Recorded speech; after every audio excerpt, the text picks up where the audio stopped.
This channel is made possible by viewers like you. My viewers, subscribers, and patrons greatly help to keep this channel going. I wouldn't be here today if it wasn't for all of you. Please make sure to subscribe so you don't miss any uploads. And if you'd like to go the extra mile, please check out my Patreon page. For just $1 a month, you'll get access to what I'm working on, previews of upcoming content, and even early videos, along with other tier options for those that are interested. Thank you, and now on to the video.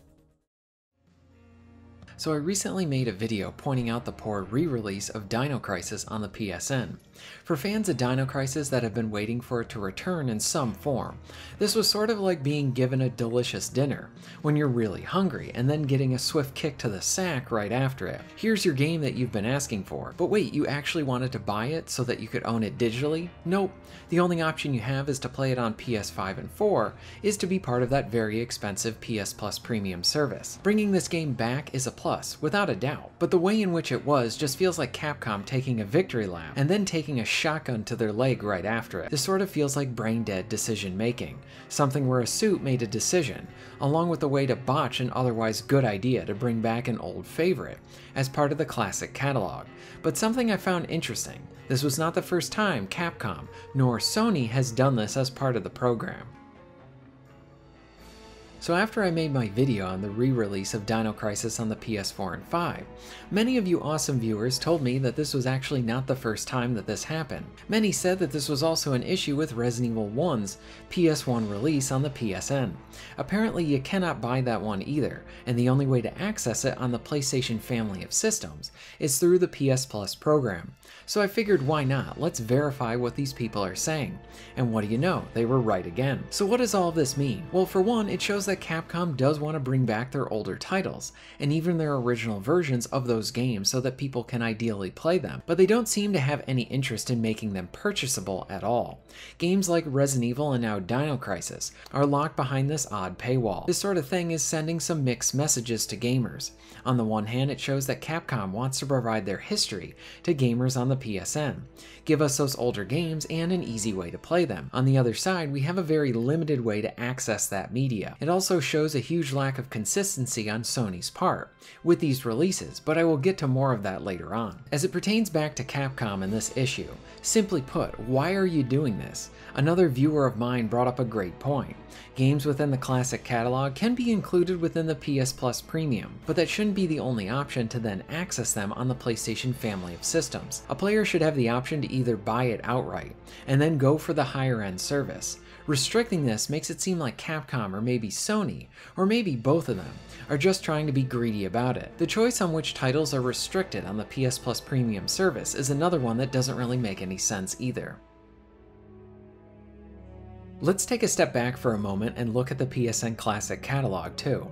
I want to clarify too, it isn't all bad here, and as an overall thing, I have liked what they have done with it. It's been nice to see Sony make an effort within this area to get older titles to come back as a means to be more accessible to gamers. Along with it, it is great to see that types of titles, while random, do include a bunch that could very much benefit from extra exposure. For example, when the older titles were first coming back, I was absolutely thrilled to see Siphon Filter among them. It was a great excuse to play the PS1 Siphon Filter games again, and further reinforce that they still play great and overall are still awesome to this day. More and more titles were being slowly added, helping to boost up that library as a whole. We even saw PSP gems coming back, like with Pursuit Force.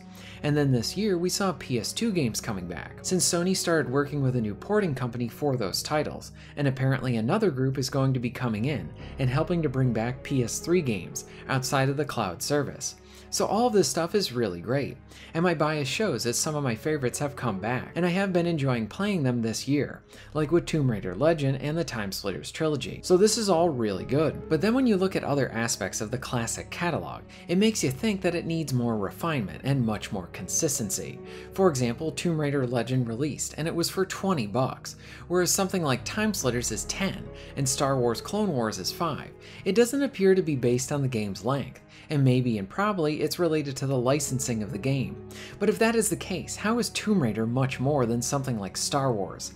I could understand having a tiered system, like PS1 games are $5 and PS2 are $10, but when you look at the library of classic titles, it all just feels random. A consistent pricing structure would be greatly appreciated, especially going forward as more and more titles are added.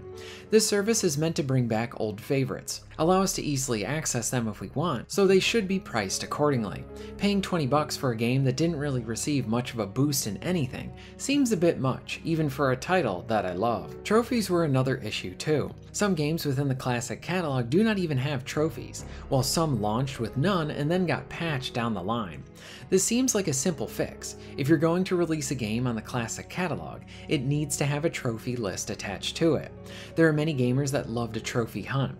This can even lead to those gamers playing older titles, and seeing them get more attention to be able to seek out those trophies. Plus, it is fun popping some trophies for a title you played as a kid, and are now playing it again on modern tech. I look at the Timesplitters games as a good example of this. The entire trilogy came back, which was really awesome, but they didn't have any trophies. The publisher that holds the rights to those games got wind of this and issued a statement that trophies would be coming, and then about a month later we got them.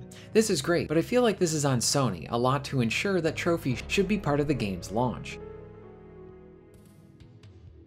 And now back to the topic related to Capcom.